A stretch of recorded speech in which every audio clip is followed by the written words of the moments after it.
Morning, everyone, and happy that you guys are joining live for our Signal and Symptoms podcast. We have an amazing guest today, Dr. Kayat, and she's going to be talking about with us what we always been discussing and the beautiful word called applied. Again, there's always our intention that we want to make sure that we remove the noise, and that is why this is called Signal and Symptoms podcast. And symptoms takes us back to the patient itself. I just want to go back and actually give you some of the updates from this week. AI starters dominate global VC funding in 2025. It's $192 billion. As you can know, that AI startups are the way that everyone is going. There's a significant growing healthcare M&A market, and if you look at it, one of the things that is going on within this regulatory changes are done. Again, I don't want to comment on the specifics in terms of how the SEC is changing in terms of M&A deals are concerned, but that is definitely going forward. Significant large deals are coming. Clear Lake Capital actually acquired ModMed for $5.3 billion, which is basically an EMR, actually a bunch of EMRs. Brain Capital acquired HealthEdge $2.6 billion, and then what we're seeing is that a significant M&A activity is coming back. Uh, for those who do not follow investors and everything, M&A is basically a leading indicator for the future economy, which is doesn't mean like you know the the Wall Street economy as compared to the Main Street economy. So if you want to follow something as far as a leading indicator to Wall Street, we're going to see the next 2 quarters jumping for many bitcoins and etc. All of that.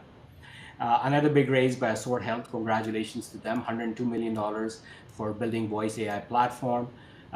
We are also looking at, again, dominate 2024 healthcare funding, including a lot of M&A happening in this space. Another Capital Arcs announced funding round of $400 million to an AI-powered health benefits platform. And again, I think this is where I would like to Ed to actually comment later about the concierge model coming and then how healthcare benefits model is going to come. FDA just released that they want to evaluate measuring and evaluating artificial intelligence device in the real world. And just to give you the problem statement when I'm a founder of AI developer, so I just want to make sure you understand. There's a concern called model drift.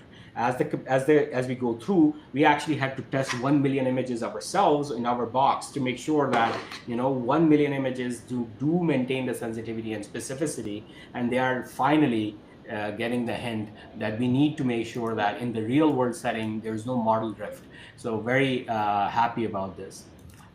This is an amazing article, Illusion of Readiness, and this is the word illusion is very beautifully done here. And they actually benchmark multiple different multimodal areas, and this is the example I want to show you, and this is so important. So correct answer when you have the image done. Apparently, they got the correct answer without the image, which is this question. So hallucination is still a freaking significant big problem with large language models. So again, you need to, when you are implementing it, which is again our core issue when we're talking about these things, you need to make sure that you review these kind of studies and make sure. And this is from Microsoft, by the way. As you know, we always do this. Generative AI costs in large health exam in revenue cycle. We were going to have this whole paper rediscuss. Ed is finding one of the guests that we can talk about ICD-10, CPDs, etc. How a generative AI is going to change the revenue cycle, and we're going to discuss this paper in a detail in the future podcast as well. This word transforming healthcare delivery with conversational AI platforms, we're seeing and going to see a significant voice agents capabilities coming. This is something that we looked at it honestly. To be honest with you, I don't see still a good business case scenario given the GPU ranges. As soon as the prices drop, and especially in Texas, we're going to have a lot of new GPU clusters building. We're going to be the first ones to jump on it. The evaluation of illusion, and this is already talked about. This is utilization of generative responses in managing. The findings highlight that need the targeted generative research better aligned with clinician workflows. And this is something that we're going to talk about in the future episodes as well in more detail. That workflow is essentially a moat in terms of AI development. That how it is so freaking important that everything is done through a workflow perspective to ensure that hallucination also comes down, because the minute you give context, the one actually I'm going to ask Harvey to teach context engineering, because he does a lot of context engineering and he has moved from prompt engineering to context engineering. Large language models forecast patient health trajectories. Now, this is exactly one of those things. Remember, when we used machine learning, that was the main core issue in terms of projection, and also understanding what we're doing. But large language models can do so. And then once you have this storyline, this sort of temporal spatial assessment done, LLMs can be used for that as well. I'm not going to go into this. The anatomy of personal health agent. This is again, Harvey, your particular beautiful done. They actually created an agentic workflow for my personal health injury. This is an amazing sort of review by Google, that how you can develop personal health agents, and then how to sort of benchmark them and everything. So those for you who follow this, please read that. Another amazing study, AI Scribe to reduce administrative burden and professional burnout. This is now an insanely beautiful use cases that we see. Trial Scope is a framework for clinical trial simulation and real world data. We're going to have Dr. Baker come on the future episodes. We're going to talk about this study and other future studies where LLM can be used for real world data generations. By the way, how people use ChatGPT, and I was not realize this, but apparently healthcare is a freaking large. Let me find that graph. There you go. It's a very big use case for people using it. I didn't realize this as much as I thought. Again, the first important thing was that search is out. Apparently, people are directly going to ChatGPT rather than Google for search. And then practical guidance is where people are really spending a lot of time, 10 to 25%. And then I thought that writing was really important, but that's low. Computer programming is very high. And then relationships and personal reflections is one. And then I forgot the percentage. Fitness and health and beauty and self-care is 6% of the whole population, that how people are using it. So it's insane that I would too. Um, Again, this is beautifully done. It's a technical paper, so I'm not going to go into too much of it. And this is one thing I'm going to stop actually, Ed. Teaching AI applications, a recommendation syllabus. Can you believe that? They are actually now publishing proper syllabi that can be used physicians to teach them how we're going to go ahead and use radiology applications. Again, Ed is a big proponent of that. That it is AI is a tool. So does Harvey say that all the time? AI is a tool. We need to learn how to use these tools in the future as well.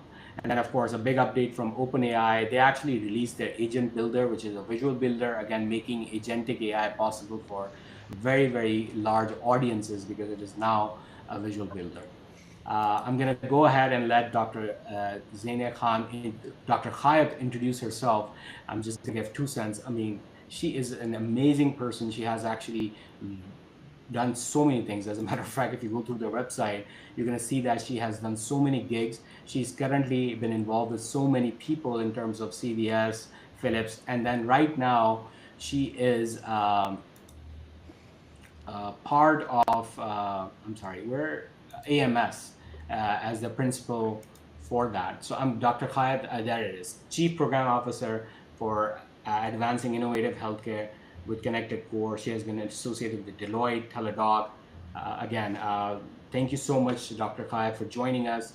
And then I would let you introduce yourself first so that I'm not gonna butcher it, and then we'll start chatting. Right, good morning, afternoon. Hello, guys. Great to spend time with you. That was an amazing overview, Janine. I got to do this every week and get my state of the state. I think I only read 3 of those articles in the last week. So just quick background, I'm an applied health futurist. I don't pontificate about the future. I don't predict about the future.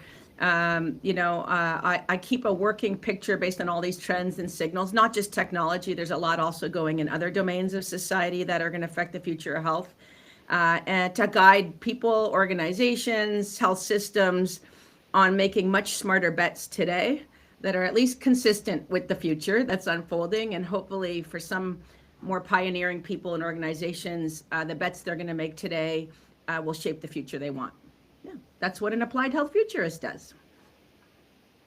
Amazing. Thank you so much. Beautifully done. Um, I will open it up to Harvey and Ed to start the discussion, and then go from there. Ed, go. Harvey, go ahead. Or Ed, go ahead. We'll start with Ed. No, it's super exciting and yeah, amazing background. Thank you for joining us. Yeah, where do you see us sort of? I know you're not predicting the future. We're not asking that, but kind of like, what have you seen in the last couple of years that gets you excited about what might happen with healthcare, given all progress with AI? Yeah, I think for sure, some shifts towards the future have been underway for a while. Harvey, you talk about a lot of them, I do. And they've been moving at, let's call it a glacial pace in general, everywhere. Of course, in some jurisdictions, like it's already standard of care, some of the things that in other jurisdictions, they're still stuck in the past. Maybe for certain populations, we're already there. So there's a de-averaging of these shifts to the future around, of course, not just proactive, but predictive, around care anywhere versus facility-based care, around much more intelligent, precise kind of N of one versus segment of one, much more continuous versus intermittent, much more driven by patients and their families versus the cognitive training of the most responsible clinician, and then the shift to we can actually start to pay for the results instead of the inputs. So that's the future of health in a nutshell.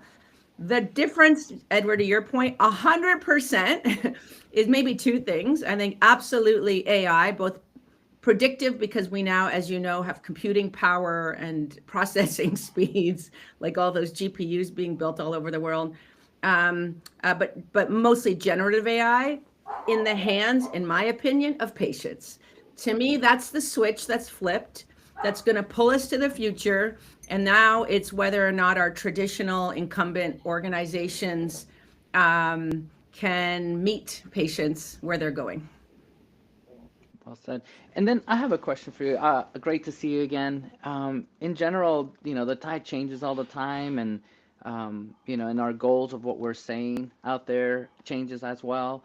For me, I'm really, really pushing because it's like a bell curve when we speak to people. Some people are early adopters, some are late, and so it's kind of hard to talk to everybody. So, out of your top topics, what are some themes that you're really out there saying, "Hey, I'm talking about X"? I'm just curious what. Because when I heard you speak in Dubai, I loved your talk, by the way. So that was like the whole future of health in Dubai in 20 minutes. That's my signature talk. I'm sure you have one too, Harvey. People kind of want to just make sense of all the shifts, all the trends, all the signals, just put it together so they can see. So that's my working narrative. And, I kind of just summarized it now. But I'd say the new thing that I'm finding is in high demand. So if I'd say I do 10 or 15 workshops, keynotes, whatever, a week, probably half have to have a theme of AI. There's no question, which is like a year ago, it wasn't even like that. But then more and more, I'd say almost all of them are about futurism. So they don't really want to know the what. You could read that, it's not that hard, or there's a conference every minute of the day. It's more the how do I reorganize myself for the future? So just a couple quotes, and I put some of these on my LinkedIn yesterday, and I got like some of my highest impressions. I'm like, I got to do this more often. I reposted what I think an interventional radiologist named Dr. Sebastian Moffeld. I don't know him. I don't know if you guys know him, but he posted a great thing yesterday. He said, we practice with yesterday's evidence on today's patient for tomorrow's outcome.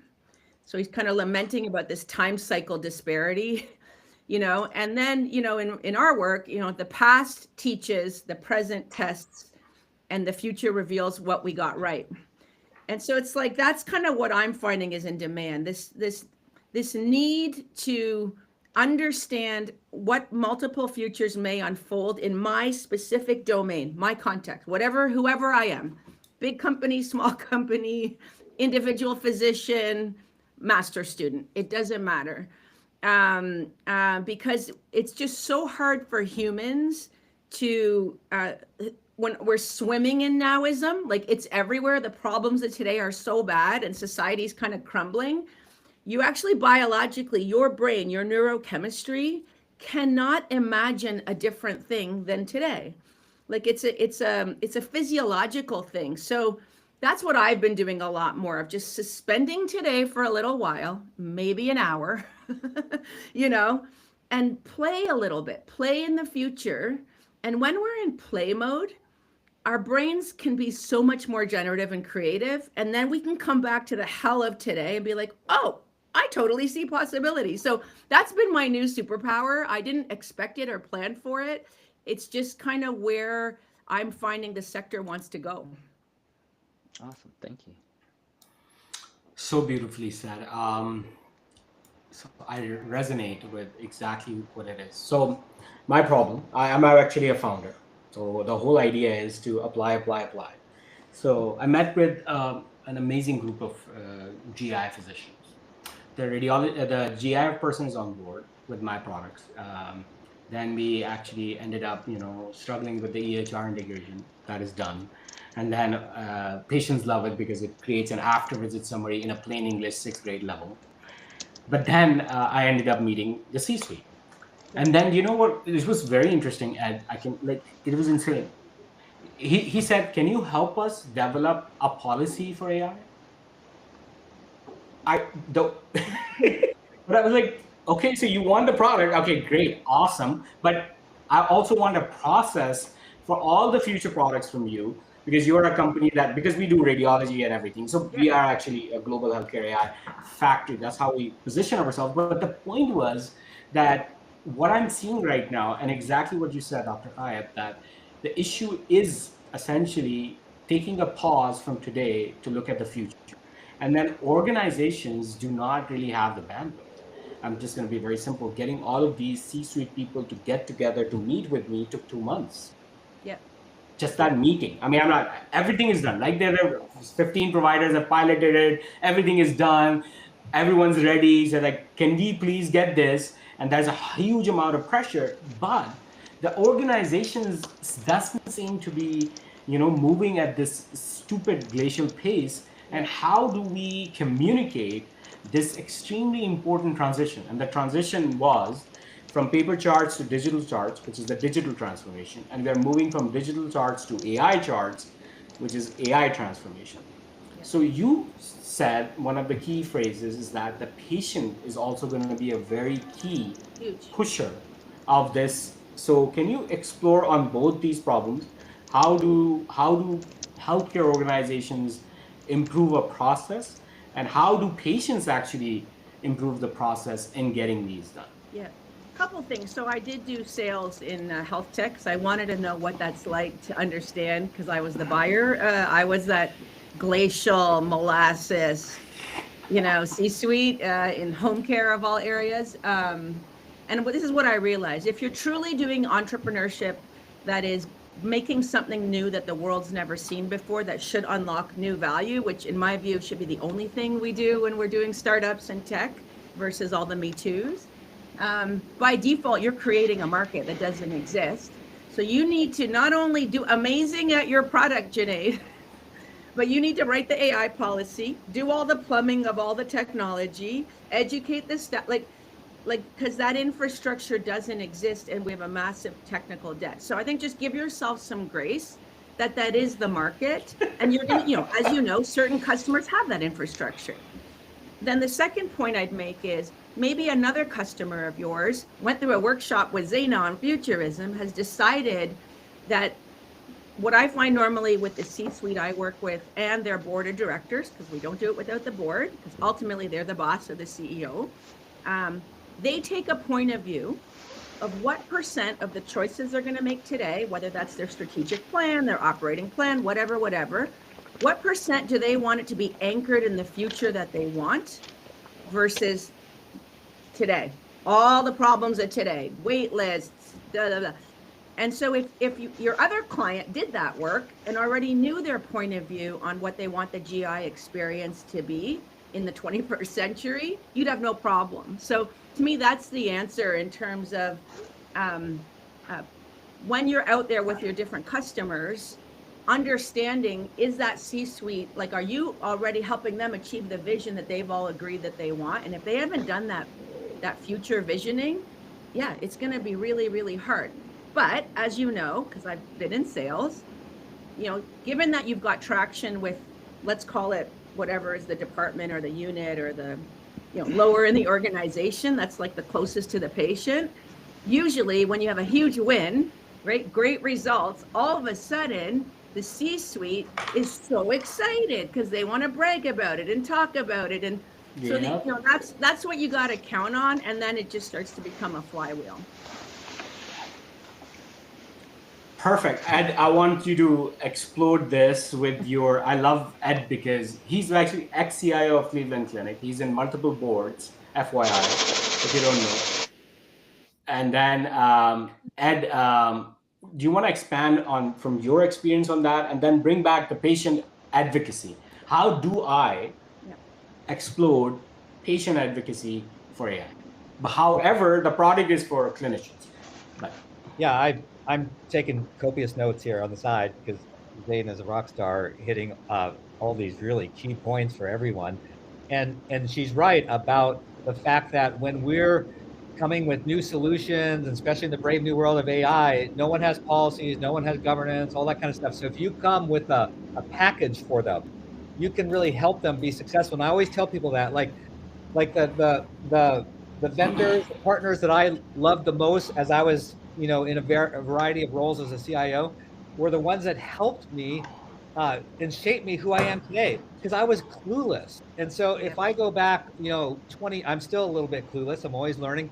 But like 20 some years ago, I remember I was given a task. I had no idea. It was a partner, a vendor that came and taught me these basic things that I didn't know and made me look really good.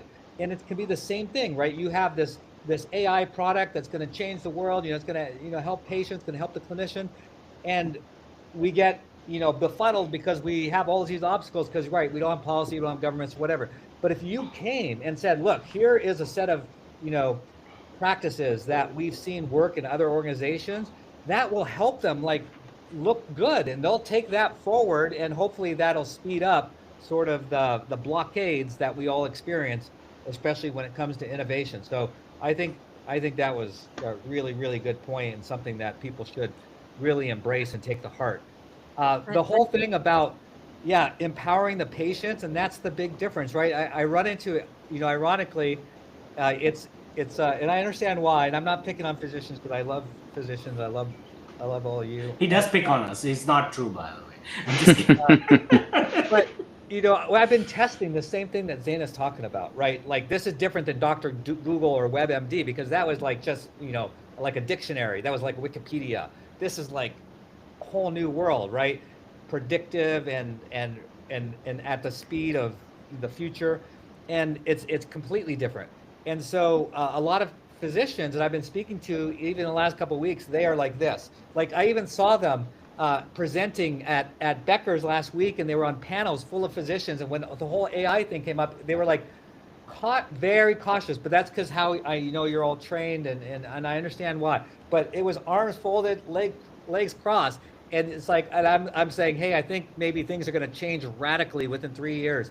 And they're like, nope, they're not, because and they went back to the kind of the old blockades or the old way of doing things. But that's all going to be changed, because the patients are no longer going to just sit back when they have this tool that they're using everywhere else in life. So I agree, big changes ahead. And so we have to prepare ourselves. Obviously, you as founders and innovators, you're leading this wave. But for those who are sort of the buyers, the recipients, the providers, really have to prepare ourselves for this new world where the patients want to be more engaged, they now have the tools to do it. And if you just sit back and do status quo, they will bypass you and go all virtual, all concierge. Yeah. I'll just two comments. Harvey, I'm going to tell once. Oh, sorry. Go ahead. Good. So, Edward, go just ahead. a comment. Another thing you can do to make Edward be chamomile for Edward, if he's the CIO or whoever, in the C-suite, that I've seen a lot of startups also find a way to do is, how do they share in the upside when you pop and you're successful? So I remember a story during COVID where I think a lot of US hospitals literally were operating in a deficit because the economics just couldn't work of the hospital business model. And one, I won't name the name, but one CEO, very famous, said how they decided to partner with a tech company that was going to provide some kind of a solution. in that they took like maybe a 5% equity stake in the company, and of course helped them be was a good reference customer. And then they've generated, I think, $150 million a year of revenue off of that without doing anything, like free money. And that's the only reason they didn't go bankrupt during COVID. It was because they kind of shared in the upside of a startup. So I think if they're a good partner, there's also these other benefits that you bring them, which is way better than even just bring it in a package, because the money problems of hospitals are really, really tough right now. Ed, I'm gonna bring you back. So Ed is Harvey is a world traveler. The products that I'm making have now officially, of course, they're servers, right? Because we have PHI, we handle Saudi, Qatar, we're gonna handle India and USA. Our internal governance policy is literally now region wise. You know, FDA here, CE mark in Europe, Korean FDA in Korea, SFDA, Saudi FDA in Saudi. But interestingly, the regulatory market is extremely different. As a matter of fact, the tolerance is so hugely different for international clients as compared to not US. So Harvey, you just came from Dubai, Morocco, and all of that. So comment on what Edward is saying and pull it back to patients and then international concierge travel with AI. Okay, so this is a good one. As a backstory, I used to own emergency rooms, and I grew to about 8 locations. It was concierge medicine, and here in Dallas. And I mentioned that because there was a lot of talk about outside the country travel, medical therapies and whatnot, and it really came home when I was in Dubai, and I started seeing one of the biggest obstacles we have is culture. The reason Ed mentioned the doctors are cringing is that the culture is very slow, very cautious, and and then it's almost cliquish. I hate saying it that way, so I get away with murder when I'm on stage because I know they know I'm a doctor, and when I say XYZ, they kind of take it differently as opposed if Ed said the same exact words and presented it the same way. Um, because of that culture, I just want to speed up and say that creates a barrier. And because it creates a barrier to innovation. And so when I go around the world and start seeing Singapore and I start seeing how they're implementing AI and the culture is not fighting them and the laws of that country is supporting and pushing this expansion. 3 weeks ago, I was with the Ministry of Health, and I literally said to the Ministry of Health, I said, you guys are going to make the rest of the world jealous because you have the data of all the patients, you have the retinal scan, you have their DNA, you have this data that you're not going to be able to put it together and start finding new genes, new issues, and as a result, you're going to help your citizens. And the rest of the world is going to be like, how can we do the same? And it's to this point. I totally agree. Like, I think if you have a whole jurisdiction, and I think in the US, maybe that's like a health system, I don't know, because I don't think the whole country can get aligned. So the way Singapore does it, and the way Dubai, Harvey, as we saw, like my mind was blown repeatedly. They know, like, again, back to futurism. They know the future they want. It's credible. It's very evidence-based. Just play out the trends. And they're so aligned and so ambitious about the future they want. And it's not because of economic development. It's actually because of health, like really, really because of health. So that's Singapore, in my view, that's Israel, that's the Emirates, Saudi Arabia, Qatar, to some extent, China, some aspects of Korea. We don't really see that anywhere else, that level of alignment of everybody, right? So then you don't need to do all that hard work, Junaid and Edward, convincing any doc of anything, because we're all kind of rowing in the same direction. It's very, very powerful. I find, and Harvey, I'm sure you'd agree, that's why I love to get out there to those countries, because then I come back to my molasses healthcare system and I'm like, I know there's a way to do this. It doesn't need a committee to have a task force, to have a committee, to have a meeting, to write a report, to study it again. So Ed, so another quick story, and I want your opinion. So Israel, Korea are the highest ChatGPT users and the highest Claude users. like not for just healthcare, right? In general, the population itself, not to mention the internet speed is the highest in the world.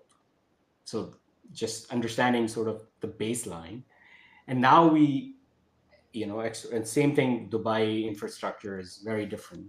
The second thing is, of course, I want to ask you is that the whole healthcare economics works through the health government, right? Like 70%, even in Saudi, Mina, Qatar, etc. You're going to see that it is a national healthcare system, and then of course alignment. It can be either great, like as she suggested, if the whole country is moving towards AI in general, which is the MENA region, massive explosive investment going into it. I get calls from Saudi all the time. I just don't know how to find a partner. But what I'm saying is that what you're looking at is essentially how do you square the circle that I can't make sense of it, because the whole population is being provided care essentially through national health care. However, still AI concierge medicine is going to be going into these countries, in my opinion, unless you advise me better. So how do you square the circle when economics are different from a public as compared to AI healthcare tourism? I think that's the word we should use. Yeah, I'll throw another country at you. And of course, think about most of these countries, with the exception of China that was just mentioned, are smaller countries and a little bit easier to kind of do like something big on a national scale. But I just returned from Bermuda, and that they're very aggressively pursuing, and it's a small, right, 62,000 citizens. And so it's a little bit easier than 375 million or what have you. And I was talking also with CIO for the Swiss medical system as well, and we were talking about this specifically, like how even though there is socialism, sort of like a enterprise in Switzerland, there's enterprise medical healthcare, but there's still a lot of private, like we find in many countries. And so when he modeled what we're talking about, this concierge AI concept, they would be bankrupt, and so would most health systems here in the United States if we said, oh, look, primary care will be pretty much dissolved the way we know it today, and so forth. So how do we make the economics work? Obviously, if you did value-based care, if you were in VBC type of arrangements, this would be sort of a no-brainer, but we know how that works. It's not, enterprise, and it's very selective and all that kind of stuff. So what I'm recommending is that you adopt a hybrid approach. So hospitals should be aware that if they don't move this direction, someone else will, and it could be from outside the country. It could be someone very entrepreneurial like yourselves inside the country, but the patients are going to move there. I'm ready. You all know my story already. I've already moved there on my own. I don't even need, I just made it happen on my own. So I think people can do it on their own, but I think there's an opportunity now for healthcare systems to say, yes, this is going to happen. We can't hold this one back. We held back virtual care, which I'm still a little sore about. We went all the way back to almost where we were pre-pandemic. And I understand, again, it kind of goes back, sorry, I'm kind of going down a quick rabbit hole, but I'll come back. Kind of goes back what's obviously happening with the government reimbursement, especially now, with the telehealth provisions, what's going on with the lack of having an approved budget at the federal level. So I get that, but at the same time, it's going to happen anyways. There's going to be patients like me. Maybe I'm just the front of the wave because I'm a little bit more technically aware, or whatever the case might be, but it's going to happen. So hospitals should be prepared to live in both worlds, and that's what I would do. I would offer that concierge AI, right? They avoided concierge medicine, right? So what happened? People went, like Harvey, people went and developed their own concierge medicine. And it's going to happen with AI, but the AI is going to be massive, right? As we already established. It's not going to be sort of, brick and mortar concierge. It's going to be all about virtual, all about the AI agents, and it's going to change things dramatically. So you should live in both worlds. So offer your patients, hey, if you still want to go traditional brick and mortar, we have you. We got your back. Come on in. We're ready. But if you want to do this more like what we're talking about, sort of this concierge AI, we have that as well. And then start changing the whole business model so you don't have the overhead that you have today. It still baffles me how much construction is still happening in healthcare. We're still building these massive hospitals. And it's like, wow, that's crazy. Now, if they were all special for acute care, oh yeah, okay, I get it. But a lot of them is just continuation of primary care, big buildings, And that overhead is what keeps these hospitals from being able to embrace AI. Yeah. Look, your Well, incumbents are structurally completely disincentivized to act on the future. That's just that's why disruption happens, industrial mutation, blah, blah, blah. But if you are trying to kind of create the future instead of protect the past, as Edward is saying, and I think they're being successful, my goodness, they have all the money, all the clinicians, all the patients. I mean, if you don't self destruct yourself, what are you doing? You know? I totally agree. I think this other thing about the patients will go there, like you're Edward, I would agree, maybe an early adopter. And maybe it's back to your earlier question, Janae, about the patients in this whole equation.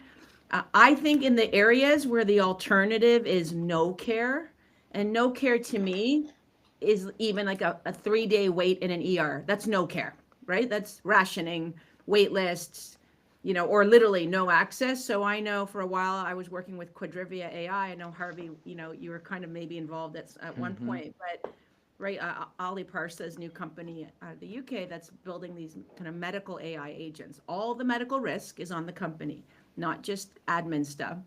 Some of their early customers are areas that they have no doctors. So there's no one to fight against. There's no infrastructure, you know, competing. There's no care. So, and I think that's where consumers are going for it, because no care is when I have to wait 3 weeks for a primary care appointment. Yeah, Zaina, I think I shared this. So I hate to repeat, maybe 2 weeks ago, but just to put an exclamation point on what you're talking about. I had some concerning lab results at my annual physical back in March. I'm not going to tell the whole story because I think I may have shared it a couple weeks ago. But the net is by the time I could see a nephrologist, it was November. And so we're here in October. So this was March, November. You think I'm going to wait 6 months when I might have something really bad? No, I did everything, all my care in AI. I'm completely healed today. Yeah. I canceled the appointment. They lost that money and they lost, I'll never, to the extent I can avoid it, I will never go to that health system again. That's what we're going to see case after case. And then I don't know, Harvey, if you saw in my keynote, I also talked about a new phenomenon called cascading agency. So let's say, Edward, you are one of our typical people who's been bounced around trying to figure out your thing for sometimes 20 years, right? And they call it IBS or whatever, because we have a diseases and body parts specialty model. And your mystery, you couldn't get it solved. You shoved all your data into ChatGPT, every result, every test. Great, you got cured. We're seeing those examples every single day. But now, because of Reddit, peer-to-peer healthcare, everything Rebecca Fox works on, which, by the way, you should have her on. She's the former Chief Innovation Officer of Medicare. Now, when Edward gets cured on his own, because he's got agency and self-efficacy, he then goes and shares it on that Reddit page or whatever, and 20, 50, 100, 1,000 people are cured. So this combination of peer-to-peer health and kind of crowd, remember CrowdMD? We should bring them back from before. They were trying to create crowd-based healthcare. Plus everyone having access to like basically Merlin the magician in their back pocket. I think this is going to be dangerous times. I'm going to throw in two real quick points. I saw a couple of years ago companies literally having their own telehealth medicine, but what I thought was brilliant is they're literally pushing the hospital outside of the hospital and put it into your home, and they have a whole team of specialists that are helping other countries and other specialists like telemedicine. And I thought, man, that is really, really pushing it, because once they have that thing going, then yeah, why go to the doctor when you have every single specialist, Yeah, and unit economics, by the way, of AI combined with the human, where it's mostly AI, like what you're calling concierge, depending on the math you look at, it's 70 to 80% lower cost for a program, right? So that's a pretty massive price compression. Huge. Just to give you a couple of real life examples from my side, when I started the company, it was a year and a half ago. When I reached out to physicians, their attitude was, this is going to replace us. We're not going to do it. What are you doing? Blah, blah, blah. And now I'm getting calls. Do you have any openings so I can invest in the company? It's a huge, huge, massive shift in terms of just their sort of understanding that, hey, this is the future. And we are angel pre-seed round. I mean, of course, when we come to VCs, and that's going to be opening another doors. But what I'm saying is that there's a clear and present change in attitudes of physicians, number one. And that is driven by what exactly Ed and Dr. Kayal is saying, is through patients, advisory and all of that, because patients are really wanting it. And then lastly, when we come into exactly these models, just going to be honest with you. As a physician, it scares the shit out of me when Ed and Dr. Kayat says, hey, we're going to have it essentially like in a situation with no care or low care situations in which physicians are going to be essentially directors. And we had been replacing, and let me give you a little bit of sort of background. Significant amount of physician are required, 56,000 by AMA estimates, 30,000 radiologists, 20,000 neurologists. It's insane the amount of physicians we still require to provide what you care, what level of care did you require, by the way, Dr. Kyle, like within 3 hours to 24 hours, not 3 days is too much. But what I'm saying is that what we did was we were extending. The word is physician extenders. And we had essentially nurse practitioners, physician assistants taking up, these sort of areas. And now we are actually have AI in the mix.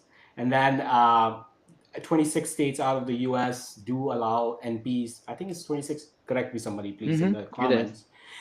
That allows NP to do practice independently.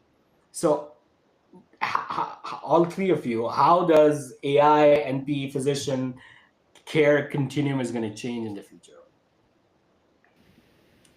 I mean, I'll just start. There was a great post, a GP in the US, I forget his name, posted that I've been kind of playing around with. And Harvey, I actually wanted that to be the topic of today, was let's play with some what if scenarios of 2035.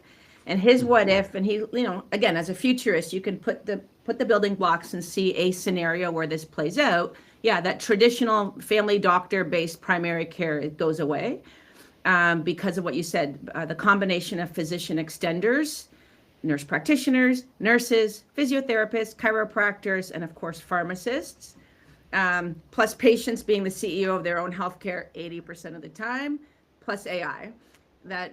Is there even a role for this, 5 or 10 year trained, highly, knowledge-based specialist in family medicine, if you will? There's a path where not. And then you take all your specialists, which at the end of the day, every specialist was based on knowledge and expertise. That's now just been commoditized. So you can just start to see how both of those professions, there's a scenario where they could collapse. However, what the other side is actually no. She's scaring the shit out of me today. Again, but you have to have a talk about these things. Exactly. That's what we do in futurism. So I'll just, in futurism, because we're just playing with stories. Like we create a scenario of a collapse scenario. If every possible trend that's negative for your community happens, what does the world look like? We play it out. I use a lot of speculative fiction, design fiction. Biologically, when you hear that, Junaid, what I just said, something in your neurocircuitry changes, right? Mm-hmm. And then you might make a different choice today because of that. That's all we do. So just to play it out, but on family medicine, the real specialty of it, it's such an art and science and the connection and the longitudinal, then it shifts to more of that versus what it has to spend most of its time on, which is episodic, kind of routine. Do you have a UTI? Don't you? Things. So I think we know the bell curve of where the work is happening, it just really shifts and maybe it collapses versus anyone being displaced or replaced, in my opinion. Thank God it is being recorded. I'm going to show it to my wife so she understands why I made the company, She's like, you're a director of neuritis, you're a director, so what the hell is wrong with you? What I'm saying is that's what I realized like 3 years ago when I started preparing, because it is another fellowship in entrepreneurship to actually go ahead and build it. So it takes a toll. I mean, and then to the family as well. I'm grateful for my wife to actually continue to support. But I'm going to let Ed continue, and then Harvey, go ahead and you'll be closing the show today. Yeah, I'll just give another a quick example just to further build confidence in what everyone just heard. You know, one of the I'm not going to name the name because I didn't ask him if I could, but I'll just say this: he's the forward. He's written one of my forwards for one of my books. So if you look at my books, you'll probably figure out who I'm speaking about. So very prominent physician. He said that he was helping me a little bit with this book that's coming out with my wife, and he was saying that primary care will become the specialist. And the great example, and again, I'm not going to go into the details because I think I've shared it before because it's kind of happening right now, is I've been using... Dr. Kayat, can you pause?